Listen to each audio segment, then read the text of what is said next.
I was supposed to be here early. They gave me another assignment. They didn't pick me up to go to the assignment. I followed their instructions and waited at the hotel. I would love to be here when I can be more fully in depth on this subject, because there's a whole lot of illusions about Africa's relationship with other people in the world. There's a whole lot of illusion about our relationship to the religions in the world. And these belief systems that had its origin in Africa, all of them, and there is no exception, turned on African people. I said there is no exception. And there's one thing you have to get through your mind and keep it. Nothing that ever came from the European mind was meant to do anything but facilitate European domination of the world. And I said there's no exception.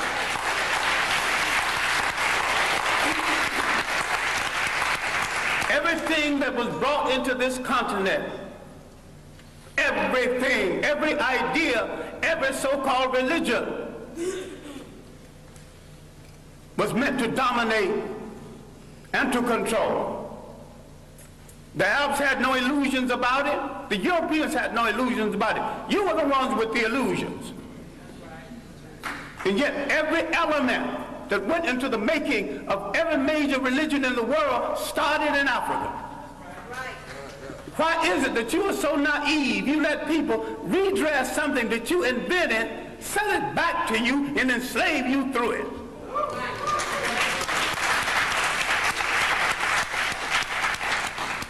I'm saying that all organized present religions are male chauvinist murder cults. And I say there is no exception. Why I wanted to be here earlier, I wanted to deal with our relationship with the people of the world and the fact that we created peaceful nations that had no word for jail because no one had ever gone to one. No word for old people's home because no one ever threw them away, grandma and grandpa. No word for orphanages. We did all of this, and over half of human civilization was over before we knew that a European was in the world. Before he wore a shoe or lived in a house that had a window. Now, Africa has always and still is the prize for the whole world. We as a people have always been the world's richest people, culturally rich, mineral rich. We have always been the prize because we have always had and still have something that other people won't, think they can't do without, and don't care to pay for. Because we have always been the prize, we have been under siege for over 3,000 years. Nothing that ever brought into Africa from the outside was meant to do the African any good. That means all other religions. Islam was the handmaiden of Arab imperialism. Christianity was the handmaiden of European imperialism. The Hebrew faith was the handmaiden of a concept called the chosen people. Now, if God is kind and God is merciful and God has no stepchildren, he won't choose one over the other. And to say he chose some people, you're making him a bigot. And to say that he endorsed enslavement of one people over the other, you're making him an accessory to murder. The Arabs used Islam to rationalize their slavery and their imperialism. The Europeans used Christianity to rationalize their slavery and imperialism. Who are you kidding about friends in the world? Damn it, if you want a friend, look in the mirror.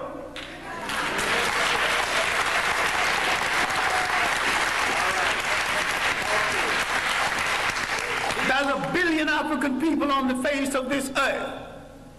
Why are you buying third-rate junk from third-rate people thinking you can't make it? Why don't you at least make a safety pin to hold your child's diaper together? Teach. Who has programmed your mind into thinking you can't make a car? The first man that made a car, they had never seen one previously.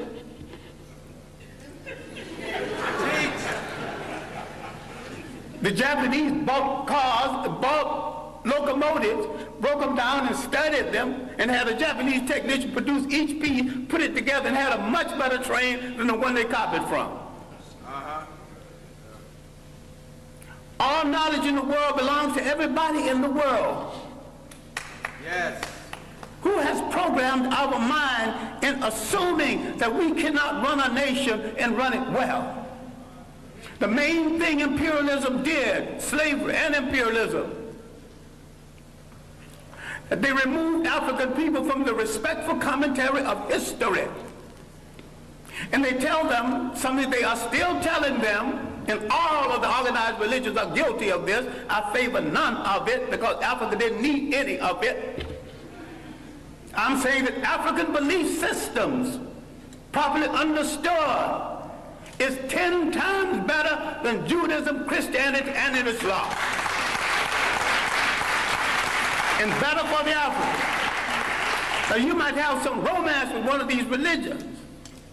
I have no romance with any of them. I have a romance with reality and truth. And the chips can fall where they may after I tell it. As for friends, you have had no friends. When they discovered you, they began to prey on you. Now let's look at our relationship with Western Asia, mistakenly called the Middle East. For 3,000 years, our greatest enemies came from Western Asia. They were trying to avenge the fact that they were once African colonies. You read a book called When Egypt Ruled the East, and you get some of the basic information on this. Now,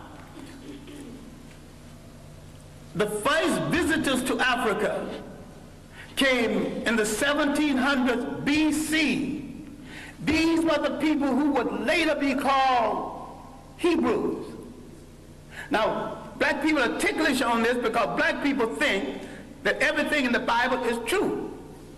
I question the intelligence of anyone who thinks everything in the Bible is true or supposed to be true.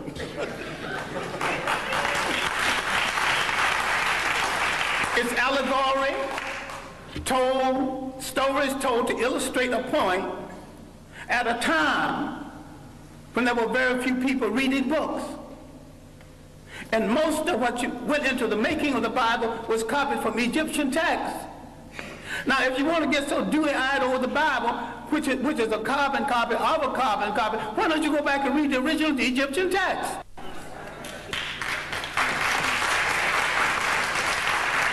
Then you see where all these stories started from. You see where the story of the Exodus started from. Now, you get so dewy-eyed, you actually think there was an Exodus. These people walked into Africa. Why couldn't they walk out? Why did they have to go by sea? Nope. Why did the sea have to part? If you read Egyptian literature, you will discover that the whole story of somebody parting the sea started with about 3,000 years before the Hebrew entrance. I should not use the word Hebrew entrance, before the entrance from Western Asia. Now let's get one thing straight, because black people are confused about all religions. Now, I'm not against any religion. I'm a very spiritual human being. I just don't need a preacher to preach no 10 Commandments to me when he's a backslider going with some sister, some other man's wife. I'm intelligent enough to pick from the 10th Commandment, who were not commandments anyway, but they were omissions of purity at the great school at Luxor, the great African training school. All right, now, let's get into this Western Asia. I'm saying that the people who came from Western Asia escaping famine did not have any Hebrew faith when they came into Africa. And there's no record of a Hebrew faith before there. Why is it that when they left Africa in the so-called Exodus, they had all three? African culture, an African religion, and an African language. Now look at the origin of the so-called people you now refer to as Jews. And you're mistaken using that reference because the word Jew is of European origin. And the people in Europe who call themselves by their name have no relationship to the biblical people of the Hebrew faith. And I'm saying that the people we now call Jews entered world history with their visit to Africa. And when Africa was invaded, 1675 BC, instead of joining the Africans who had been their beneficiary and saved them from starvation, they joined the enemies of Africa. No one has ever returned any favors to us. As a people, we have always been hospitable to strangers, mostly the wrong strangers. And what we have to understand now, in the period of superior brainwashing, is there is no European answer for African problems. Either Africans find a solution to African problems, or there is no solution, and if you don't find a solution soon, you go back into slavery.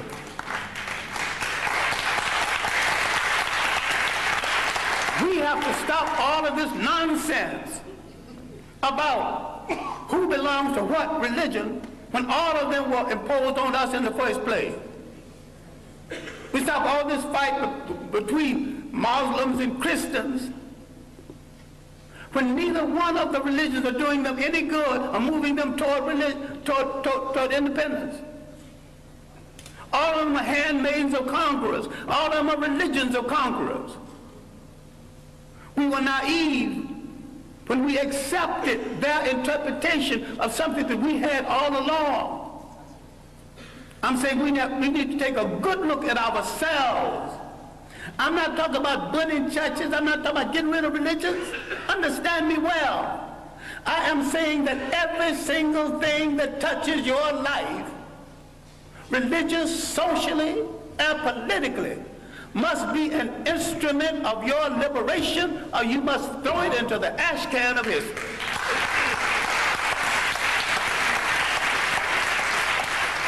Develop a liberation Islam. Yes. And if you develop a liberation Islam, you'd have to turn on the supreme slave traders who were in the slave trade 1,000 years before the Europeans, the Arabs. Yes. And most brothers who think they're Muslims are merely Arabists. Forerunners, vanguards of Arab propaganda. The Arabs are not above joining the Jews against black people. In America, they're already doing it in Detroit. In America, they're already doing it in real estate. You got some dewy-eyed thing that you got a friend. I still ask you to look at that mirror. And if nothing staring back at you is friendly, then you've got no friend. But this is where you start friends. All right. I'm saying something which you need to reconsider. I'm saying that everything that came into Africa, every people that came into Africa, did not come to do Africa any good. Everyone and every religion and every people who came into Africa declared war on African cultures. They began the bastardization of African people, created confused mulatto who didn't know whether he's to be loyal to his mother's people or his father's people. That confusion is still here. The fascination for the color of the conqueror and the fascination to go to bed with the conqueror. Now that's raw and mean, but it's true. Now, some time ago, a North African leader, Gaddafi, was sending some Libyans to study in Europe. And he told them what any good nationalist would tell students going to study: I'm not sending you to Europe to find a wife. I'm sending you to Europe to gain the technology to come back and make Libya a strong nation, a strong Islamic nation, and a strong Arab nation. And you cannot achieve any of this between the legs of a European woman.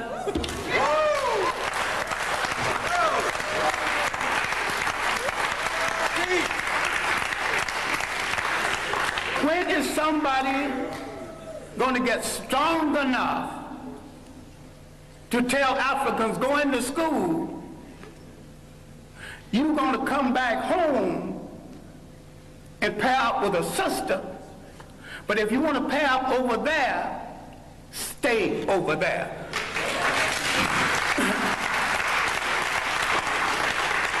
Now, the one thing we have to look at, and I'm sorry, I'm going to have to conclude on this because I've left out a body of information.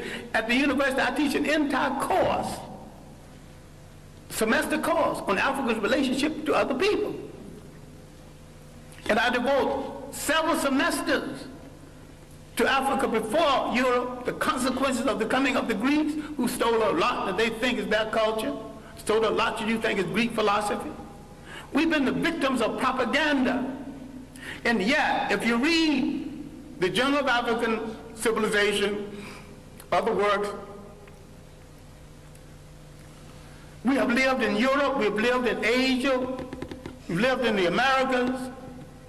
The African people have already proved that they can get along with different people, amalgamate their culture with different people without one hint of a war between us. People who come into Africa immediately declare war on African culture, standards of beauty, standards of conduct, and change the African concept of theirs so they can rule through him. This was true of the Greeks, who began the bastardization, again, the European bastardization of Africa. The Western Asians had begun it 3,000 years before that. The Romans, a bunch of well-dressed thugs who could write well but couldn't think, who borrowed practically everything. They laughed at the Africans' concept of Christianity. The African was practicing and not giving it a name. This is why you don't know nothing about the African origins of Christianity. This is why a whole lot of people will not read Ben Yakinen's The African Origins of the Major Western Religions, Africa, Mother of Western Civilization, a Black Man of the Nile. Because he's telling it like it is, but you also will not read white radicals who identified Africa as the origin of the great religions of the world, especially Alvin Boyd Kuhn in his work, Who is This King of Glory? In Shadow of the 3rd Century. We have dealt with John Jackson, another radical black historian, with Man, God, and Civilization. We let some of our great scholars die in hunger, die wanting for friendship. Now, having devoted my greater portion of my life to scholarship and teaching and digging up information on African people and trying to make African people face reality, I have often said, a point that I wish you to consider, I didn't have to do it. I chose to do it, and if I had to do it over again, I would do it better. But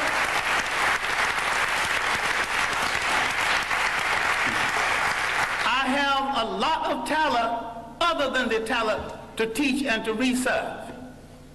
I've never met a rich man who had a better mind than me. So if I wanted to succeed as a rich man, I could have done that. I never met a crook who wasn't a fool. I could have been a good crook if I chose to be a crook. I chose to be a teacher of African history. I chose to look in the Bible, and where I couldn't find my people, I started looking for them in the world, and I didn't stop until I found them. And I know why they are left out of the Bible. I know why all the angels are white. You mean to tell me God is merciful, God is kind, and not one little brown or black angel sneaked into heaven? I ain't buying that. Now the Bible that you get so dewy-eyed over is one of the greatest pieces of propaganda ever written. If you want to read the Bible, why don't you read the Bible one day and read Mein Kampf the next day and see the comparison? That's hard on your mind. Because you think if you don't have Christianity, Islam, or Judaism, you don't have to have spirituality. I've got more spirituality after I put all of them down. And I've got more religion after I put all of them down. All right, now let me conclude something that has no conclusion. We have to look at the impact of Europeans on Africa. All impacts have been negative. The Romans laughed at the early African Christians. Finally, for political reasons, they stopped killing Christians and became Christians. I'm saying the Europeans became Christians for political reasons, as the Arabs became Muslim for political reasons, and as the so-called Jews became Hebrews for political reasons. People use organizations for political reasons, and what we get so dewy-eyed and think we're dealing with the truth. If you look at indigenous African belief systems, if you look at the idea when Africans had no churches of any consequence because these fools came here and said, this is the house of God, and the African looked at that church and said, if God who made the wind, the spring, made the ocean roar, and you're going to tell me he can fit into a little thing you call a church? That is no house of God. So some Africans had the common sense enough to move away from it, and some had the common sense to burn it down. I'm saying that you're closer to God when the further way you get away from organized religions that are all handmaidens of conquest. The Roman Empire developed during the early period of Christianity. Remember, the Roman Empire started in Africa. It rose in Africa. It fell in Africa. A lot of people need to stop reading some religious books and read some straight history without fable, without supposition, without myth. Read straight history. Read the Mediterranean world in ancient times. She's a racist, bigger, but her chronology is good. And there's a good history of the European trying to move out of Europe into the Mediterranean to find something to eat, to put on that gosh darn awful European food. He has solved his problem at the expense of other people. The slave trade liberated Europe from the depressed economy they had created with the so-called Crusades and through the famines and the plagues. Europe always solves its problems by preying on people outside of Europe. They are in a position right now that they have betrayed true socialism, which was not of European origin in the first place. And some people are confused between Karl Marx and Groucho Marx. I think a lot of people are Groucho Marxism instead of Karl Marxism. They're funny people. And if you think that that system started in Europe, no system as humane as socialism could have started among a bunch of icebox people who prey on their brothers for their breakfast. Read Kwame Colson's work, The History of the Modern World, especially the early chapters.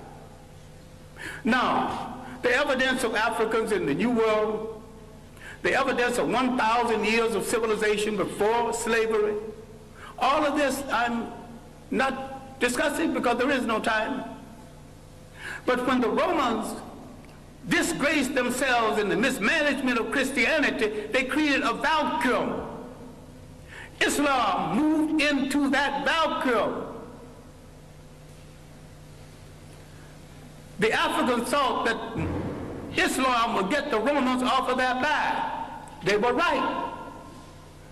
Islam got the Romans off of their back, and the Arabs jumped on their back, and they're still there, using Islam to justify it. Now, the African military man, because we are the greatest fighting machine in the face of the earth, if we ever discovered this, people are going to start running. Under proper leadership, proper inspiration, properly equipped, the black man is the greatest human fighting machine God ever created, if indeed God created it. I think the gods of Africa created it. Once you lose track of your heritage, you lose track of your liberty in this world. The Europeans doing the slave trade not only read the African out of history, they colonized history, they colonized information about history, they colonized image. They colonized the image of God. Who told you Christ was white? He was born in that part of the world predominantly occupied by non-European people. So you should not get into the argument about whether he's white. All you have to say, was he a Greek?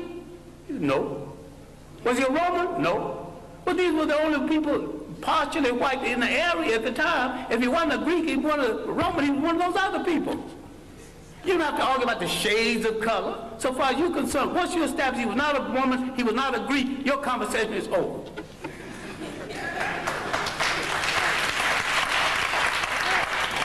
Now, if somebody else want to argue about his shade, well, that's their problem.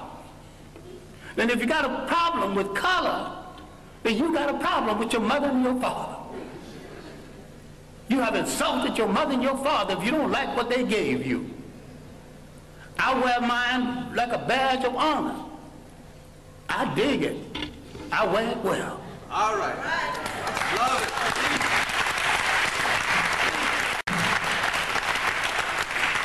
I'm saying in closing, and I am closing, that what you have to do is take a holistic look. Not only at your position in the world, but your potential in the world. You have to learn how to convert everything into an instrument of liberation or leave it alone. You have to realize there was no Greek fraternities and sororities until they were introduced to secret African societies. People get all dewy-eyed over something that was imposed on them in order to control them without understanding that.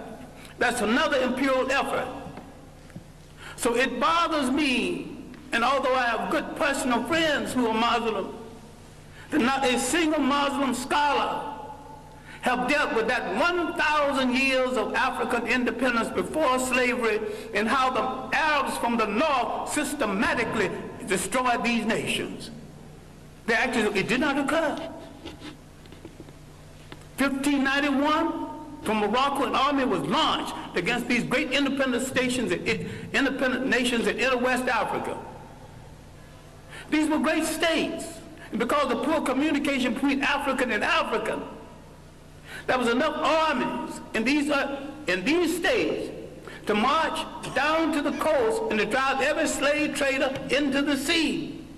But the communication between African and African was so poor. Even today, the East Africa is not too clear about what's happening in West Africa. And nobody knows what's happening in North Africa because the conspiracy to hold on to Africa is happening in South Africa and in North Africa.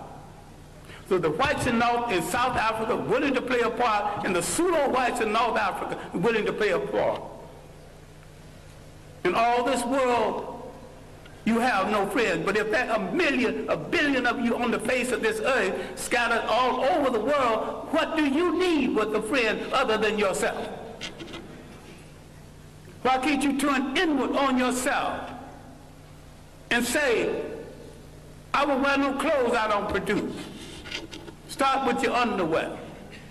I wear no shoes that's not made by a brother. You're creating a shoe factory, employment at once. Start buying airplanes, break them down and study them, later on make airplanes. What this whole thing is about is the restoration of confidence.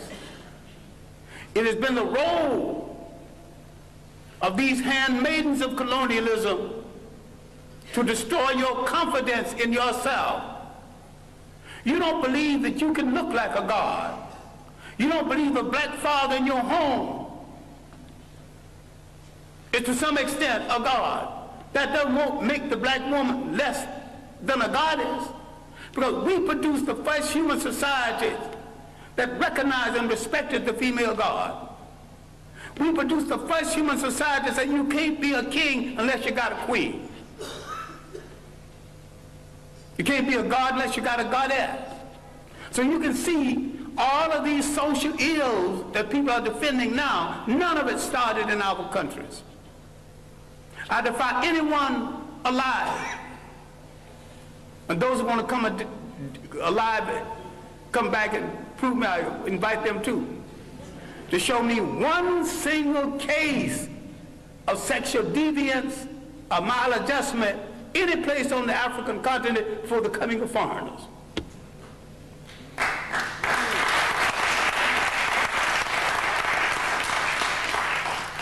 I defy you to show me one case of teenage pregnancy, one case of ill treatment of women. We got confused with someone else's ideas, someone else's concept and definition of us.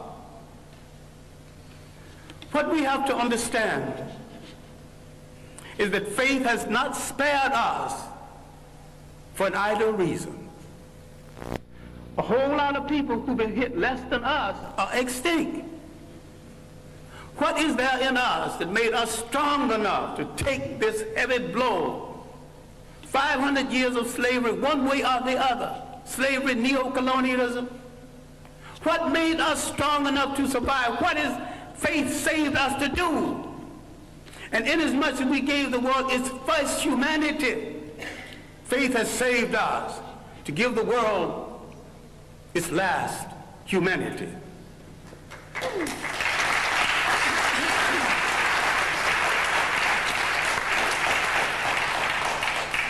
What we have to do is to believe it, to believe that we are worthy of it, and to believe that we are capable of it. What black studies should be about, what black religion should be about, is the restoration of the confidence.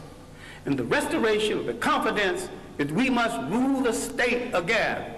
There is not an imitation nation, not an independent nation in Africa or the Caribbean Islands. They're all imitation European states. And what we have to understand is that the nation state is stagnant. The African did not live in a nation state, he lived in a territorial state. The African learned something that's very basic. Cultures have to be fertilized by cultures. People have to be fertilized by the interaction between cultures and cultures. This insecure European tightened his borders. You know, you got a passport to come here? The word passport is not in any African language. The things he invented to restrict himself, he imposed on other people. Once we gain confidence in ourselves, and once we look at that person staring back at us from that mirror and like what we see, and don't move from that mirror until you like what you see.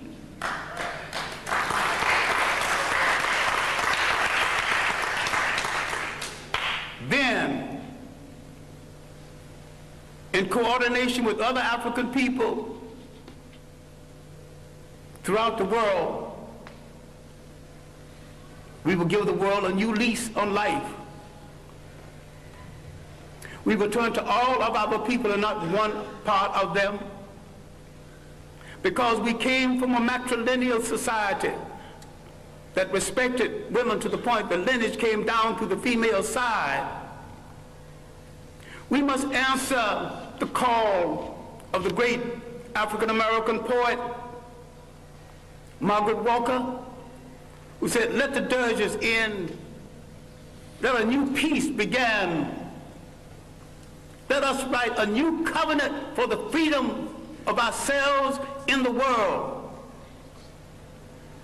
African men throughout the world need to step forward and answer Sister Margaret and say, "Sister Margaret, we have heard your call, and because we have never been a society that excluded women, with our women at our side, we are ready to pick up the challenge. We are ready to start a revolution that will change the world. We won't get ready tomorrow because tomorrow's things are left to tomorrow. We will start our revolution right now, and we will start it with ourselves." Thank you.